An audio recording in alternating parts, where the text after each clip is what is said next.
Hi everyone, it's John Mitchell. In this video we're going to look at ethics and social responsibility in human resource management.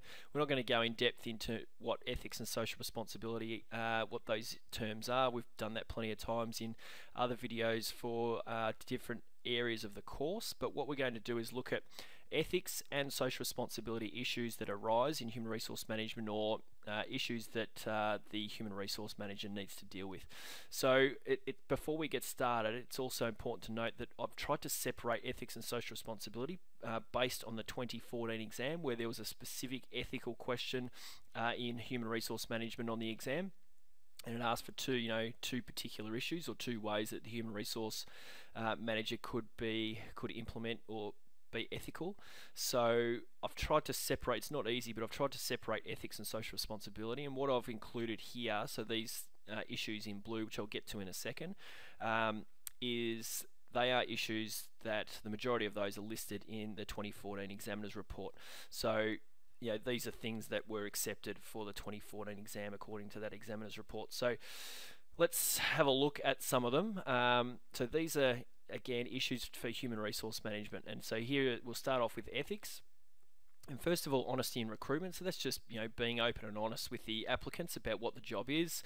The terms of the job. So in term, not telling them that it's could be an ongoing job at the end of 6 months if it's not. Just being open and honest and with employer or with the applicants. Diversity, that can be diversity in selection, so having people from a range of backgrounds, different backgrounds in selection. But also I think it's important that a lot of organisations have diversity policies for management positions to try and get people with different backgrounds into management positions. So that's another ethical issue that a lot of organisations are facing these days. Fair pay and decent working environment. So first of all, with fair pay, just keep in mind that it's not paying what the minimum is, it's actually paying them what is fair. If you have anything to do with the law, so you have to pay your employees. So just talking about paying your employees, that's not being ethical, it's fair pay.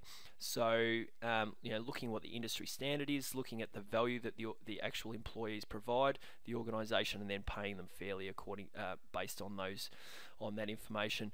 And decent working environment, that can be more talking about the physical environment, trying to make sure that's that's as ethical as possible. Job security, now you don't necessarily have to guarantee a person a job for life, but trying to do what you can to ensure that the employees have ongoing employment, or at least secure employment for an extended period of time. Access to ongoing training, so training on its own is not an ethical issue, but what can be an ethical issue is ensuring that all employees have access to ongoing training, not just a select few.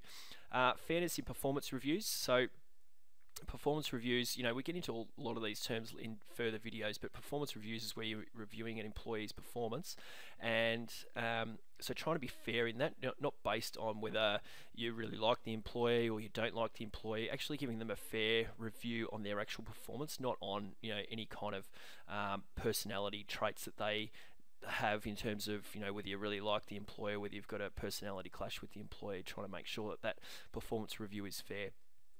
Confidentiality, that can come up in a lot of scenarios. You have to be careful there because there are privacy laws, so it's not just making sure that you're meeting the privacy law, but if you're in human resources, it could be that you're taking a phone call about a dispute, about a complaint or anything like that, ensuring that those things are confidential, and that if you're recording information on your computer, that you're closing your computer when you leave your desk, all those kind of things, so that any information about a particular employee does not get out to other employees. Sensitivity at termination is another one. So termination is where the employee is leaving the organisation for whatever reason, and trying to be sensitive during that time, because obviously that can be a hard time, especially if it's redundancy, where the employee through no fault of their own has lost their job because their job no longer exists. So trying to be sensitive during that time and help out the employee as much as possible.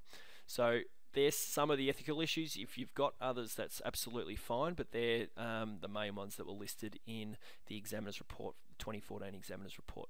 And so moving on to social responsibility, it's important, if we have to separate ethics on its own, that it's important that we know what social responsibility on its own is, and we've spoken a lot about this in lots of different videos. So here are some that have come up in the past. So going above and beyond legal requirements for health and safety of the employees. Remember, just adhering to occupational health and safety laws is not being socially responsible, but going above and beyond to ensure the actual safety of employees is. So services during termination, that could be counselling services, career advice, extra training, anything that's going to help employees. So going above and beyond your legal requirements to ensure that employees can find other employment if during termination, especially during redundancy and those type of things. And then other benefits for employees, so childminding facilities, fitness and wellbeing facilities, could be canteen facilities, anything again that's going above and beyond to try and help improve the health, well-being, but also the life during the workplace of the employee. So they're just some particular issues. Again, it's difficult to separate ethics and social responsibility depending on what definition you look at in business ethics. They can be really close, really similar. But based on the 2014 exam, I think it's important that you at least try and consider some different issues for ethics and social responsibility. So they're just some issues that you can face.